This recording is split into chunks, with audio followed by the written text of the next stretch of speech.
Being the Songcatchers, one of the times in my life, and there's not a whole lot of times when everything comes together, because you have the experience of that's not just an experience, but a whole world of memories and emotions of rock and roll and all of that gets fused together with this music that, as a singer, a carrier of traditional songs, is really deeply rooted.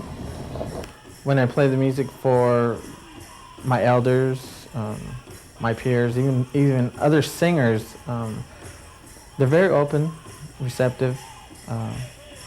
They understand how the two musics come together. And then I tell them the name, Songcatchers. They understand it. They understand it very much because they relate to it. They catch songs, and maybe it'll open a light for the younger kids that may not know that this could be as big as it is.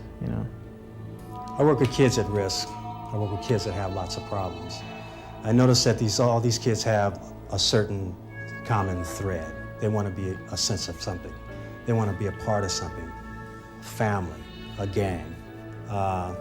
Gangs play a major role in a lot of these kids' lives. It doesn't matter which background they're from, if they're Native American, if they're African American, if they're Caucasian.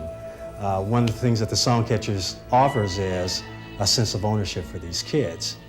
We did a youth conference last year. These kids seem to be a little not at ease with the Songcatchers at first. But as soon as we got into about the first 10 seconds of the song, we noticed the kids were totally into it. They were raising their hands in the air. They were trying to sing along with the songs. They felt like this was a part of what they felt like a part of them, actually. Songcatchers is kind of like a magnet. It brings everybody to the metal. It brings us all together. It's a way of us thinking about being humans and being people without having all our different backgrounds come into play. The first time we heard a playback on the music through the speakers in the studio, this sound was so big, it was so huge, it just scared a lot of us. And managing this sound has been a real challenge in terms of what we know as Western-style musicians and what the Native Americans know as their form of music. And combining the two together is where the Songcatchers meet. The White Eagle Singers came to one of our gigs one time, and unannounced, and they just came on stage, and we decided to do this musical experiment in front of all these people at this club. And they started drumming, they started singing, and nobody in the band really knew what to do. So I closed my eyes and I let this sound come around and searched for these certain harmonies to harmonize this music that was coming out. And what came out was this hovering, earthy sound that was really significant, and everybody said, wow, this is really something new here that we gotta check out. Ancient, prehistoric. That's what I used to think was what the indigenous people of this country was. I remember as a kid, my folks taking me to the Museum of Natural History in Pittsburgh, and the exhibit that struck me was this huge exhibit of Native Americans doing something domestic under this big glass box.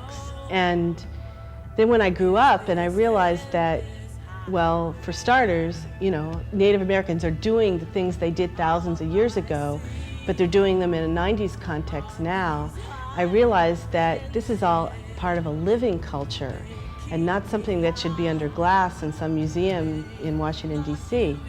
And then I started to think as I got older and I became a musician and deeply involved in American roots music of rock and jazz and blues, that of course Native American music can be integrated into this. I mean, it's also American rooted music, and it could be beautiful and wonderful, and that's what the Songcatchers are trying to do.